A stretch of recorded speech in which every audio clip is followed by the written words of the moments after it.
Greetings, humans. Spinning Mantis back with some more Doki Doki Literature Club. Thanks for joining me. It's the next day at the club.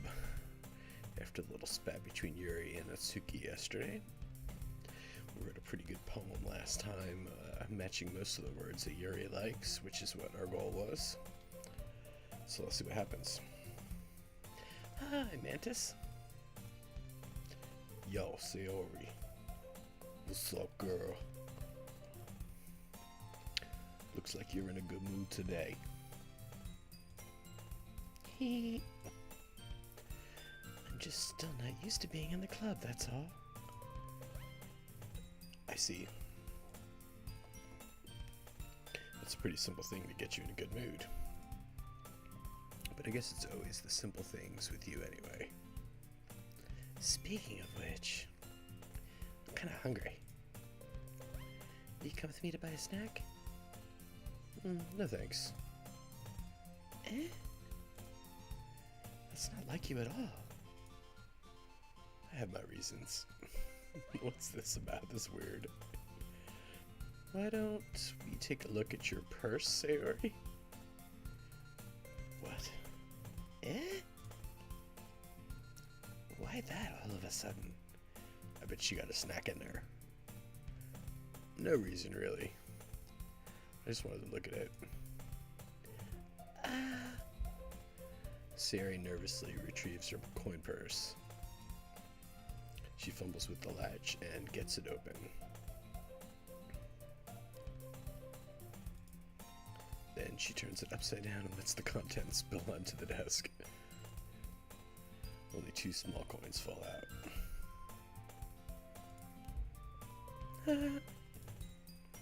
I knew it. I could see right through you, Sayori. That's not fair. How did you even know? It's simple. If you had enough money in the first place, you would have bought a snack before coming to the club room. Oh, she was just trying to get me to buy some food for her, alright.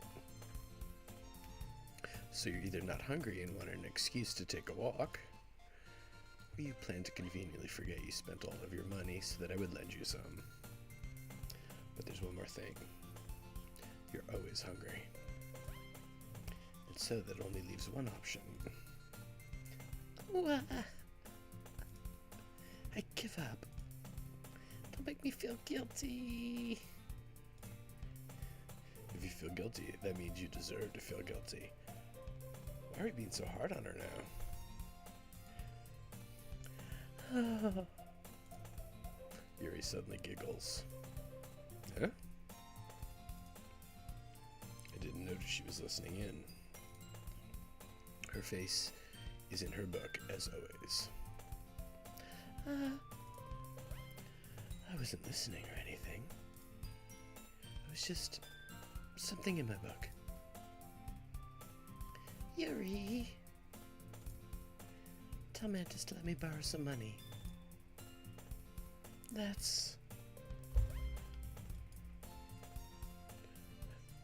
Don't get me involved like that, Sayori. Besides, you should only buy what you can responsibly afford. And frankly, after pulling a mischievous little stunt like that, your suffering is fair enough retribution.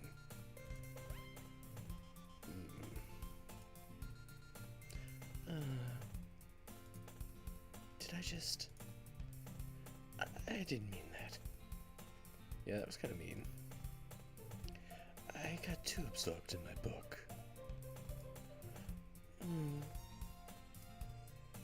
I really like it when you speak your mind, Yuri. It doesn't happen much, but it's a fun side of you. There's no way you could think that. You're right, though. I did something bad and now I have to accept the revolution. Retribution.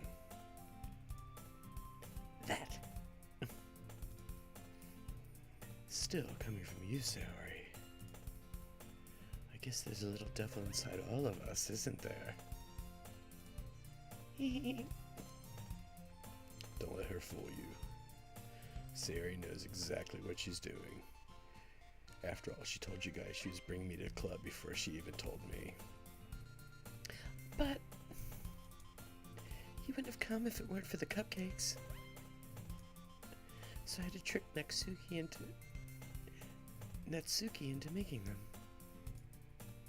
Come on, give me more credit than that, Sayori. What?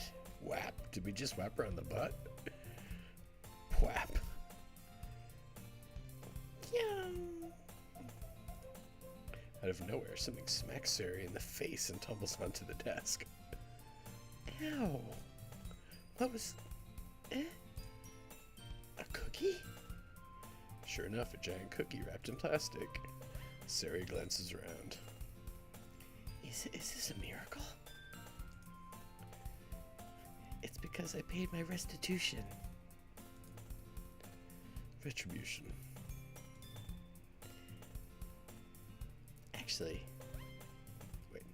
Actually, that one almost worked.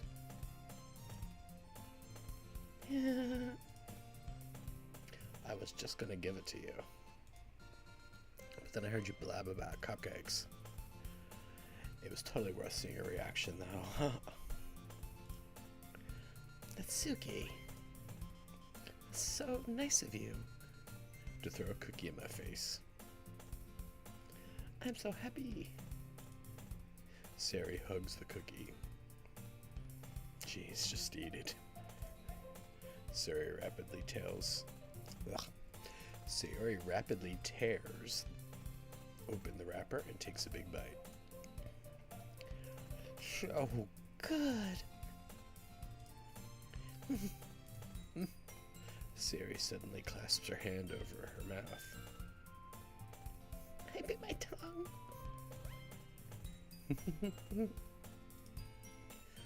You're going to get a lot over just one cookie. You're going through a lot over just one cookie. Natsuki takes a bite of her own cookie. Ah, yours looks really good too, Natsuki. Can I try it? Jeez. Beggars can't be choosers. But yours is chocolate. Yeah. Why do you think I gave you that one? Fine. Still, I'm really happy you shared this one with me. Hee. Sayori gets out of her seat and goes behind Natsuki, then wraps her arms around her. Oh, jeez. I get it. Cookie still in hand, Natsuki reaches up to nudge Sayori off of her.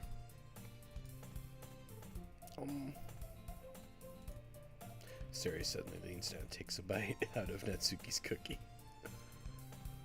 Hey! Did you seriously just do that?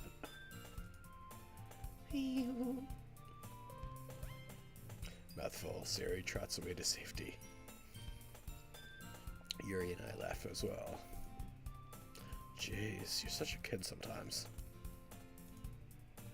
Monica, can you tell Sayori?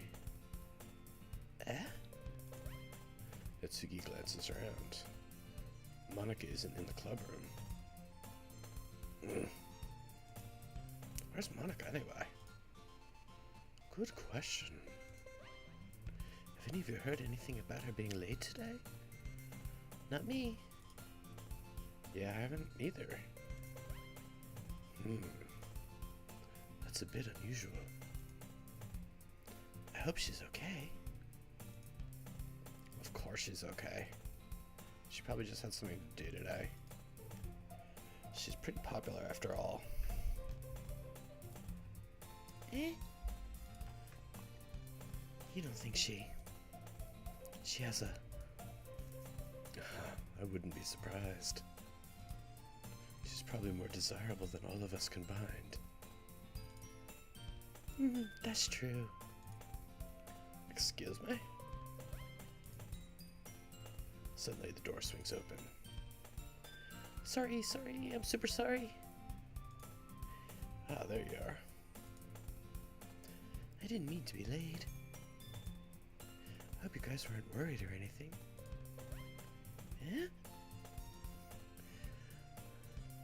Monica chose her club over her boyfriend after all. You're so strong-willed. Boyfriend? What on earth are you talking about? Monica quizzically glances at me. Never mind that. What held you up anyway? Well, my last period today was study hall. To be honest, I just kind of lost track of time.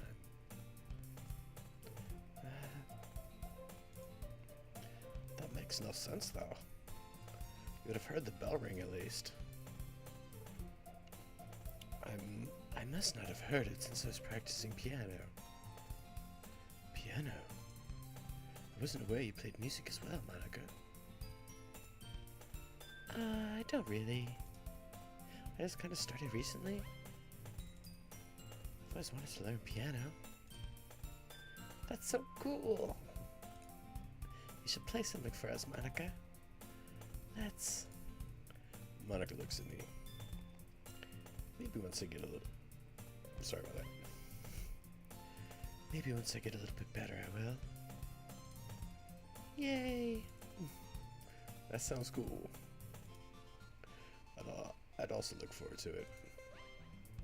Is that so? In that case, I won't let you down, Mantis. Monica smiles sweetly. I didn't mean any pressure or anything like that. Don't worry. I've been practicing a whole lot recently, and I'd really love the chance to share once I'm ready. I see. In that case, best of luck. Thanks. So I didn't miss anything, did I? No, not really. I chose to leave out Sayori's mischievous escapade. I'm sure Natsuki will end up complaining to her anyway.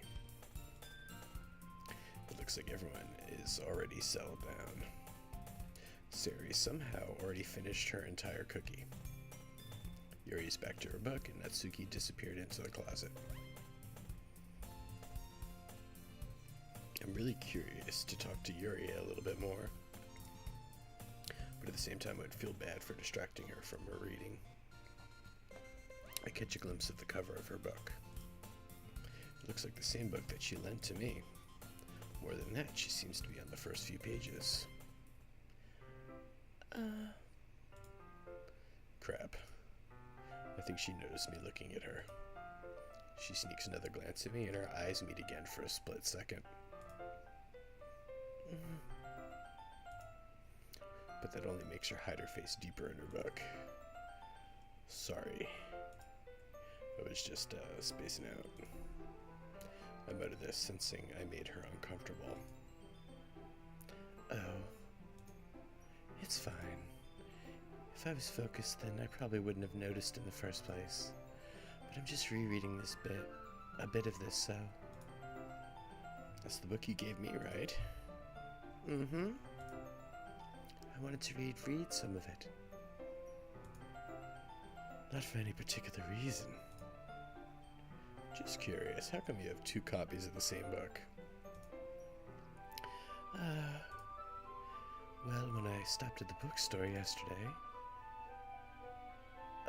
that's not what I meant. I mean, I just happened to buy two of them. I see. There's something very really obvious here that Yuri isn't telling me, but I decided to let it go. I'll definitely start reading it soon. I'm glad to hear. Once it starts to pick up, you might have a hard time putting it down. It's a very engaging and relatable story. Is that so? What's it about anyway? Well, Yuri closes the book and scans her eyes over the back. The book is titled Portrait of Markov. There's an ominous-looking eye symbol on the front cover. Alright. I just wanted to make sure I don't exactly give anything away. Basically, it's about this girl in high school who moves in with her long-lost younger sister. But as soon as she does so, her life gets really strange. She gets targeted by these people who escaped from a human experiment prison. And while her life is in danger, she needs to desperately choose who to trust. No matter what she does, she ends up destroying most of her relationships, and her life starts to fall apart. That's kind of dark, isn't it? Yuri made it sound like it was going to be a nice story, so the dark turn came from nowhere. Yuri gently giggles all of a sudden. Are you not a fan of that sort of thing, Mantis? No, it's not that. I mean, I can definitely enjoy those kinds of stories, so don't worry. I hope so. Yeah, I totally forgot that Yuri's into these things. She's so shy and reclusive on the outside, but her mind seems to be completely different. It's just that those kinds of stories, they challenge you to look at life from a strange new perspective. When horrible things happen, not just because someone wants to be evil, but because they have their own goals or their own philosophy that they believe in. Then suddenly, when you thought you related to the protagonist, they're made out to be the naive one for letting their one-sided morals interfere with the villain's plans. I am rambling, aren't I? Not again. I'm sorry. Hey, don't apologize. I haven't lost interest or anything. Well, I guess it's alright then. But I feel like I should let you know that I have this problem. When I let things like books and writing fill my thoughts, I kind of forget to pay attention to other people. So I'm sorry if I end up saying something strange. And please stop me if I start talking too much. I really don't think you need to worry. That just means you're passionate about reading. The least I could do is listen. Alright, that's going to be a good time to end this one. Please like, subscribe, and join me next time. It's going to be all for now. Spinning Mantis out. Namaste.